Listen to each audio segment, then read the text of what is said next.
This is the Durable Dad Podcast. I'm your host, Tommy Geary. This show is going to give you the skills and tools you need to be a rock-solid man for your work, your community, and most importantly, your family. All right, what's up? Episode number 74, Durable Dad Podcast. Hope you are doing well wherever you're at today. I'm feeling good. My shoulder is healing, which is awesome. I think I've probably mentioned it on the podcast. It got me down a little bit, not being able to do all the normal things that I can do, even like picking up the kids hurt. And I just got back from a PT appointment. I've been going every week and now it's every other week. And I just thanked him because he gave me not just the exercises and the needling and the treatment, but faith that I could heal this thing. I went in just like in my head, I was like, this is screwed up. I'm going to have surgery on this shoulder. And he was calm. He was very sure of himself that if I do these things, I'll heal. It's not that big of a problem and it can get better. And looking back at it, I can see that his assuredness, his confidence, his belief in this healing really impacted me. Like there were a couple times when I told him something was going on and I saw on his face that he like questioned it or twinged a little. And I was like, oh shit, something's really wrong. And whether he recovered or not, or whatever was going on in his head, he never stopped just telling me, just keep going, keep doing the exercises. It's all about strength right now. And it's working. He was right. It kept me going. It kept me motivated. I've been doing my freaking exercises every day, no matter how annoying they are. And yeah, my shoulder's healing. And this impact that my physical therapist had on me, not just with his knowledge, but also with his confidence, is going to kind of be what we're talking about today. We're talking about playbooks again. So if you didn't listen to last week's episode, it might be helpful to go listen to that real quickly. Playbooks are expectations we have for another person. And we're going to be talking about it in the context of our employees. Most of the playbooks that we have for our employees are out in the open. They're the job responsibilities. So there are expectations that both parties are aware of. Reports that are due and when they're due, the amount of revenue you need to book within a quarter. Those are examples of playbooks. The number of employees that you're responsible for on your team. Or you also see intangible playbooks, like you need to be flexible within reason and you need to be able to thrive in a fast-paced environment. Both parties are aware of them, they're communicated.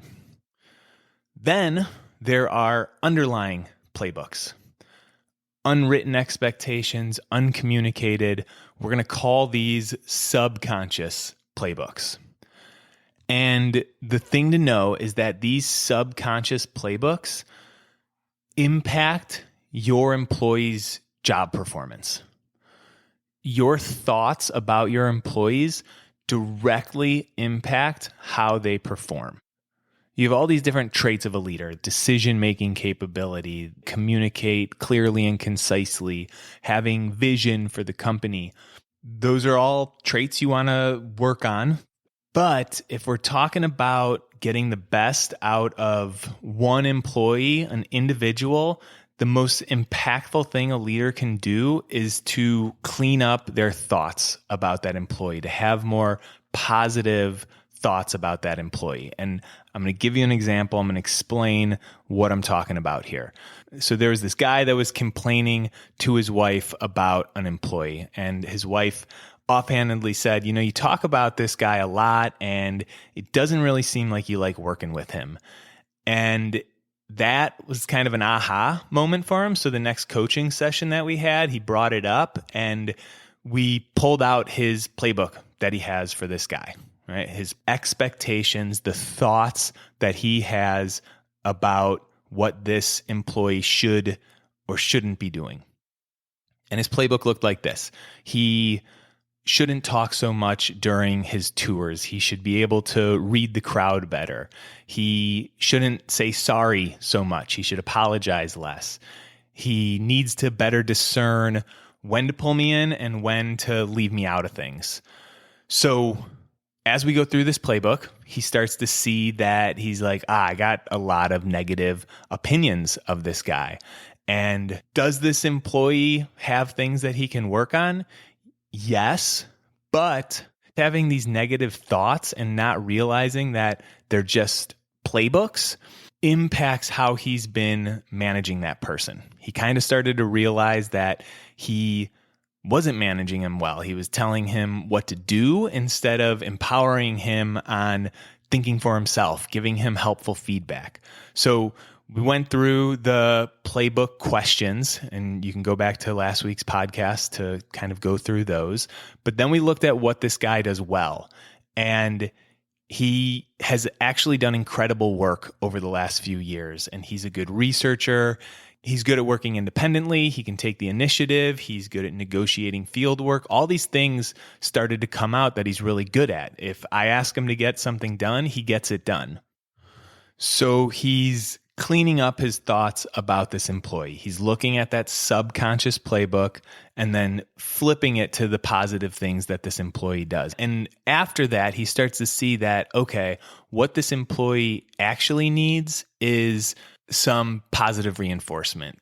I could give him a little more praise and suggestions on where to go to help lift him up and get to the next level. But his subconscious playbook was getting in the way. It was causing him to do the total opposite. And where this is really impactful is in our nonverbal communication. 93% of what we communicate is through our body language and through our tone of voice. Albert Mehrabian, he's a psychologist at UCLA, has done a lot of research on how humans communicate, and 93% of it is not the words that we say.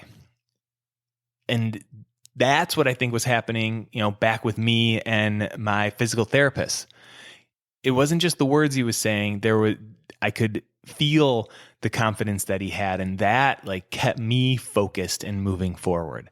When I was prepping for this podcast, I kind of thought back to an employee I had, and she was this person that was dedicated. She showed up every day. She grew a lot while she was on our team, but I always battled with this subconscious playbook that I had for her. She shouldn't be so negative and pessimistic about everything. She should spend less time on amenities for clients and more time on productive work. She should eat healthier. And at the same time, she shouldn't bounce on her exercise ball all the time.